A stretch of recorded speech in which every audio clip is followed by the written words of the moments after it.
Bonjour, vous êtes les bienvenus. J'espère que vous êtes joyeux parce que la Bible nous demande d'être toujours joyeux, quelles que soient les difficultés que nous rencontrons.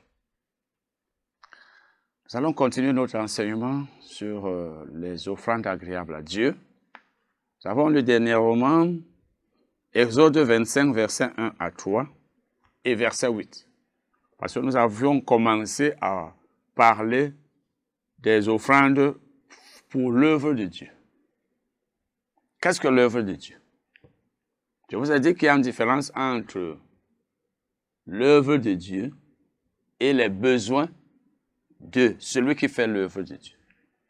Je vais vous donner quelques exemples. Vous me voyez en train de vous enseigner ici.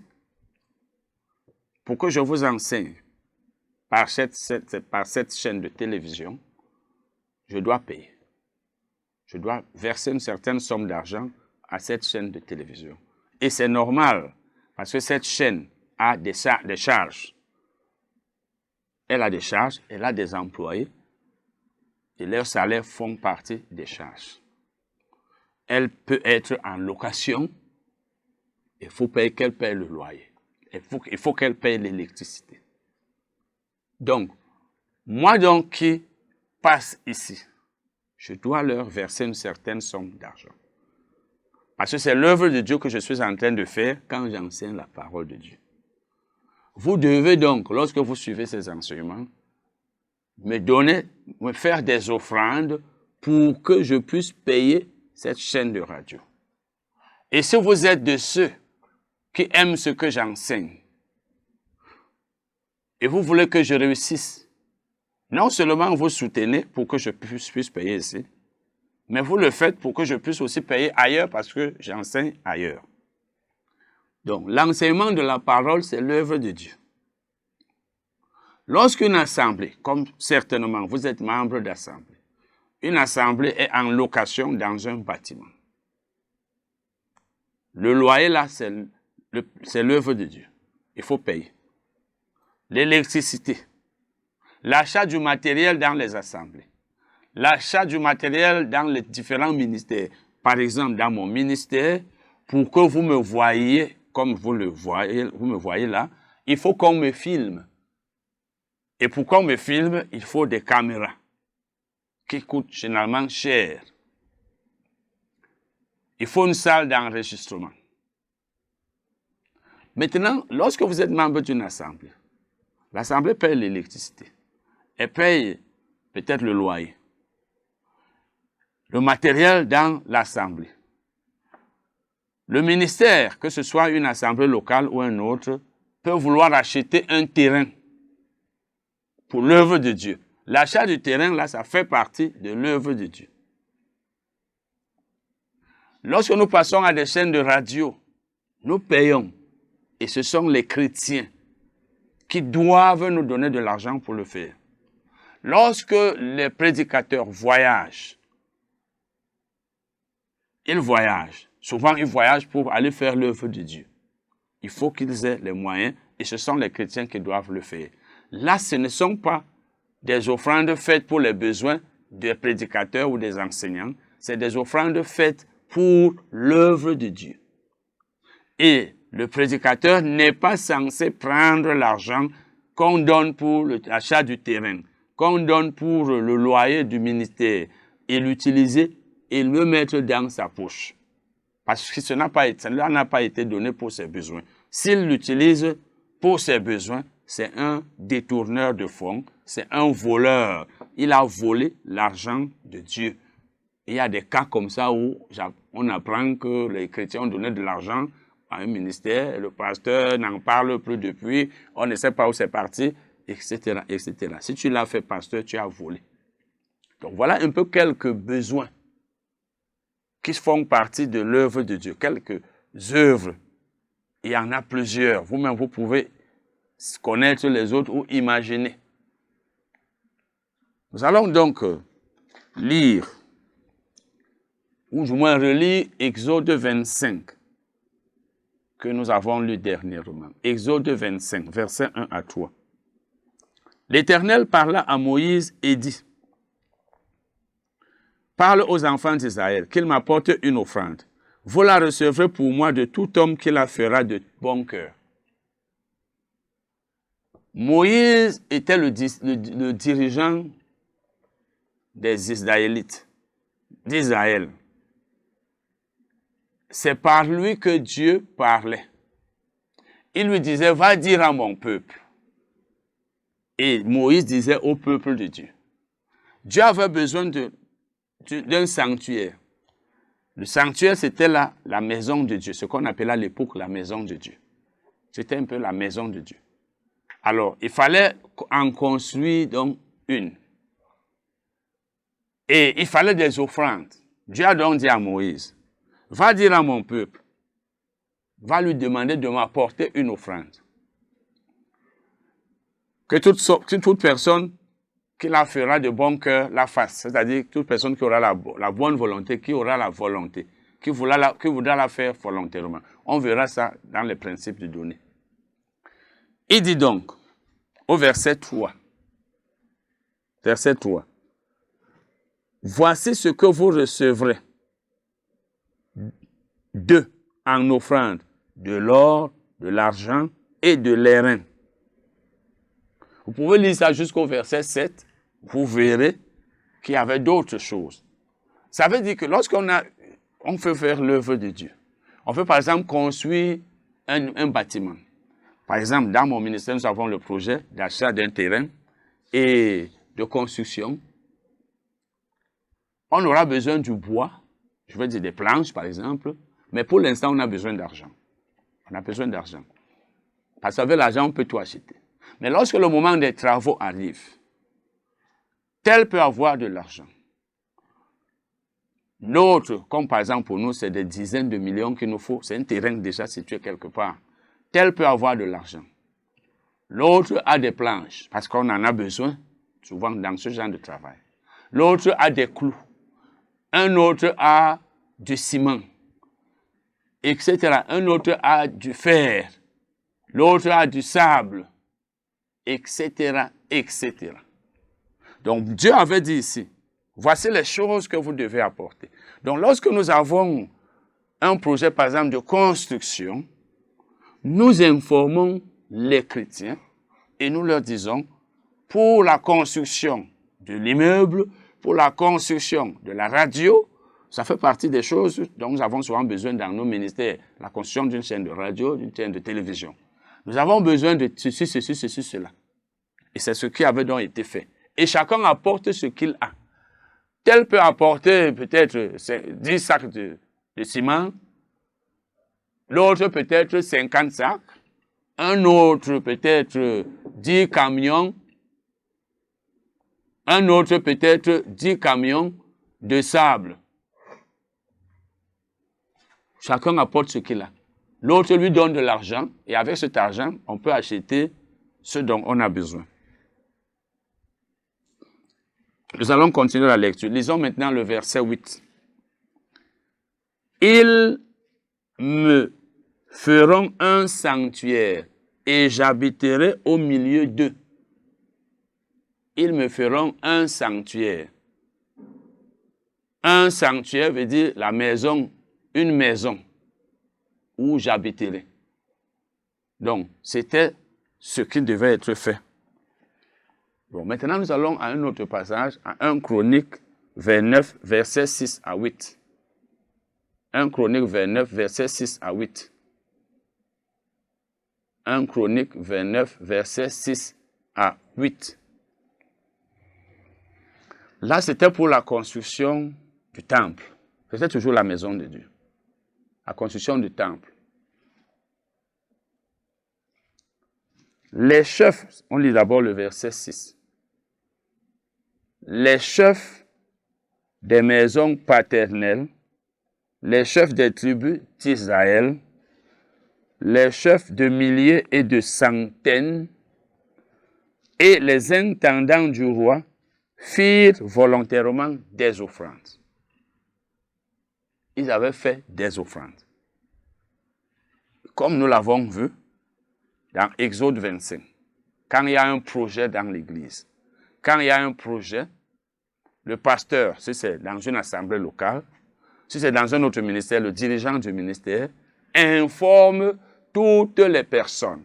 Comme par exemple, j'en profite pour vous informer, si vous êtes de ceux qui suivent ces enseignements de Life in Abundance Ministries, Life in Abundance Ministries a un projet d'achat d'un terrain de 70 millions qui est placé quelque part, situé quelque part dans la ville de Yaoundé. C'est là. Très bon prix, parce qu'il y a même beaucoup de choses qu'on va exploiter là. On fait donc savoir aux gens et chacun donne selon ses moyens. Ça veut dire, tel a du ciment, tel a ceci, cela. Mais pour l'instant, pour ce qui nous concerne, ce dont on a besoin, c'est l'argent. On n'est pas encore à l'étape de la construction. C'est quand on a de l'argent qu'on lance les travaux. Donc, vous êtes membre d'une assemblée et l'église, et on veut construire peut-être un bâtiment, peut-être on veut acheter un terrain pour faire telle chose, peut-être on veut acheter les meubles dans l'église, peut-être on veut acheter des chaises, des appareils. C'est nous qui devons donner ça. C'est nous les chrétiens. Lisons donc les versets 7 et 8. Ils donnèrent pour le service de la maison de Dieu 5000 talents d'or, 10 000 d'aric, 10 000 talents d'argent, 18 000 talents d'airain et 100 000 talents de fer. Voilà ce qu'ils avaient donné parce que c'est ce dont on avait besoin. Verset 8. Ceux qui possédaient des pierres les livrèrent pour le trésor de la maison de l'Éternel entre les mains de Jéhiel, de Jéhiel, le Gershonite. Vous voyez, la Bible parle ici des pierres. Même les pierres, les gens avaient donné. Voilà donc, ça c'est pour l'œuvre de Dieu. Ce n'était pas pour Moïse. Moïse devait tout simplement les informer. Et quand vous lisez dans les passages, d'autres passages des Exodes, vous allez voir que Moïse était effectivement allé leur dire, si vous allez dans les chapitres qui suivent, il était allé leur dire, voici ce que dit l'Éternel. Lisez par exemple les chapitres 32 et autres. L'Éternel demande que vous donniez telle chose pour la construction d'un sanctuaire. Donc, le dirigeant du ministère doit venir informer les chrétiens, leur disant, nous avons besoin de telle chose, nous avons tel projet, on a besoin de ceci, de cela, et chacun donne. Nous verrons les principes après, parce que maintenant, nous sommes seulement en train de voir où est-ce que nous devons semer. Quelle est la terre? Quelles sont les différentes terres où nous devons semer? Et maintenant, quelles sont les différentes semences? Les semences, ce sont le ciment, par exemple, l'argent, les planches, etc. Le sable. Nous allons maintenant parler des offrandes pour les besoins des ministres de la parole. Les offrandes pour les besoins des ministres de la parole. Les ministres de la parole, ce sont ceux qui prêchent ou qui enseignent la parole de Dieu. Ils ont des besoins et nous devons pourvoir à ces besoins-là.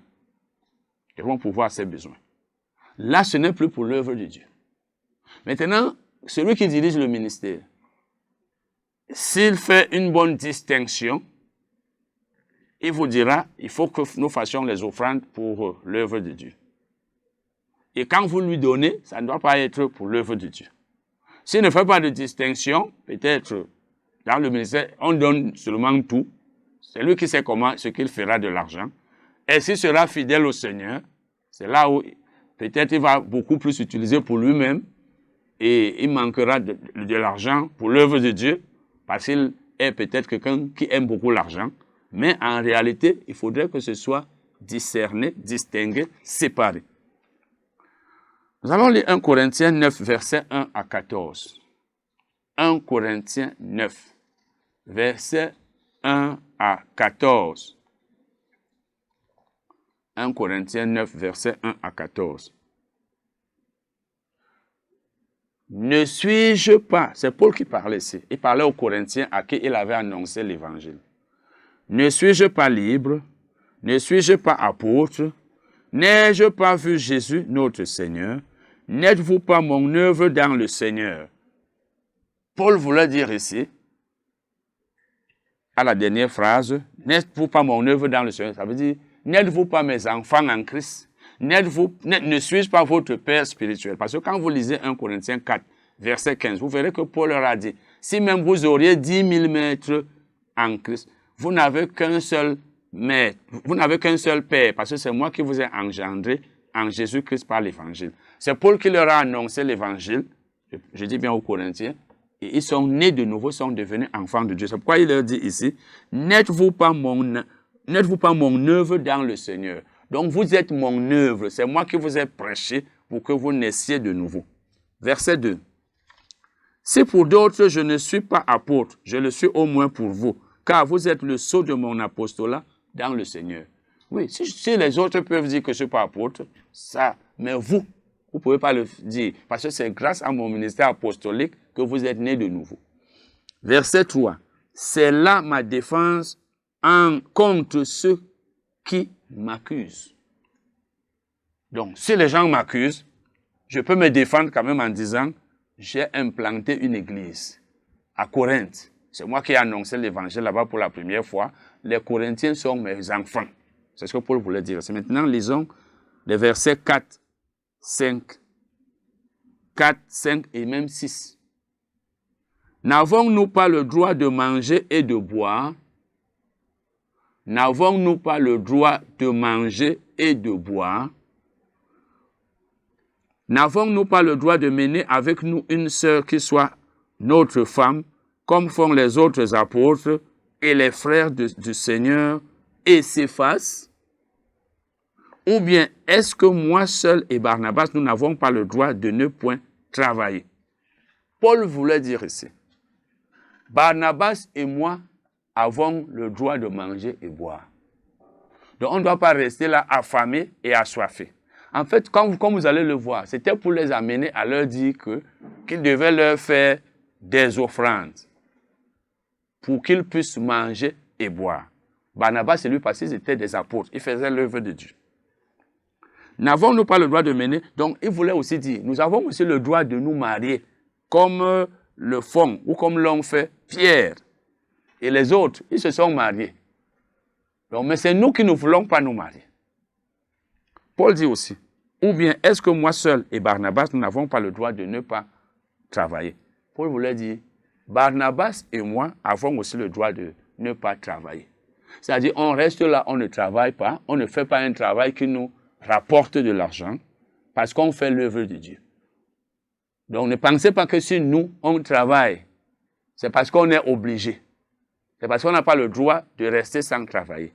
C'était pour leur dire, nous avons le droit de ne pas exercer une activité qui puisse nous rapporter de l'argent et nous limiter à l'œuvre de Dieu que nous faisons et attendre que vous nous donniez tout ce dont nous avons besoin, à manger et à boire. Et j'en profite pour dire qu'il a dit ici, manger et boire, parce que c'est les choses les plus importantes. Donc quand on est dans le ministère, c'est ça qui est la priorité. Parce qu'il y en a aussi souvent qui exigent des choses qui sont au-delà même du nécessaire et souvent au-delà, au-dessus des moyens de ceux qui doivent les soutenir. Quand tu es ministre de la parole, il ne faut pas exiger des gens qui doivent te soutenir des choses trop extravagantes, des choses qui ne sont pas à leur niveau. Verset 7. Qui jamais fait le service militaire à ses propres frais? Qui jamais fait le service militaire à ses propres frais? Personne. C'est l'État qui paie les frais. Qui est-ce qui plante une vigne et n'en mange pas le fruit? Quand tu plantes une vigne, tu en manges le fruit. Qui est-ce qui fait paître un troupeau et ne se nourrit pas du lait du troupeau? Quand tu as un troupeau, tu paies un troupeau, tu te nourris du lait. Donc c'était pour dire que nous vous avons annoncé l'évangile. Il est normal que vous nous donniez de quoi pouvoir à nos besoins. Et Paul le disait parce qu'il leur avait prêché l'évangile, il était leur père spirituel. Et maintenant, il dit au verset 8, Ces choses que je dis n'existent telles que dans les usages des hommes. La loi ne les dit-elle pas aussi? Il dit même la loi les dit. Même la loi dit que, et c'est ça ce qu'il dit ici, la loi dit quoi? Il cite ici un passage de Deutéronome, un passage de l'Ancien Testament. Il dit, car il est écrit dans la loi de Moïse, tu n'amuselleras point le bœuf quand il foule le grain. Parce que dans la loi de Moïse, il était écrit ainsi, que quand le bœuf foule le grain, tu ne dois pas l'amuseler, donc tu ne dois pas attacher sa gueule, sa bouche. Dieu se met-il en peine de bœuf ou parle-t-il uniquement à cause de nous? Oui, c'est à cause de nous qu'il a été écrit que celui qui laboure doit labourer avec espérance et celui qui foule le grain foulé avec l'espérance d'y avoir part. Paul veut dire que Dieu ne parlait pas des bœufs. Dieu ne se souciait pas des bœufs. Il ne se mettait pas en peine des bœufs. Mais il voulait dire que, il disait ça à propos de nous, les prédicateurs, pour dire que quand le prédicateur fait l'œuvre de Dieu, quand un homme fait l'œuvre de Dieu, tu ne dois pas attacher ta bouche. En d'autres termes, tu dois t'assurer qu'il mange. Donc, comme nous faisons l'œuvre de Dieu, vous devez nous donner à manger. C'est ce que Paul était en train de vouloir leur dire ici.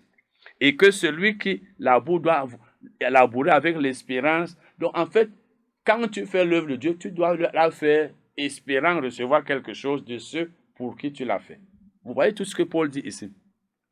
Et il dit, si nous avons semé parmi vous les biens spirituels, est-ce une grosse affaire si nous moissonnons vos biens temporels? Non. Si nous avons annoncé la parole de Dieu, qui est un bien spirituel, ce n'est pas une grosse affaire si vous nous donnez l'argent, les choses matérielles, les autres choses. Amen. Nous allons devoir nous arrêter là aujourd'hui. Nous continuerons ça prochainement. Amen.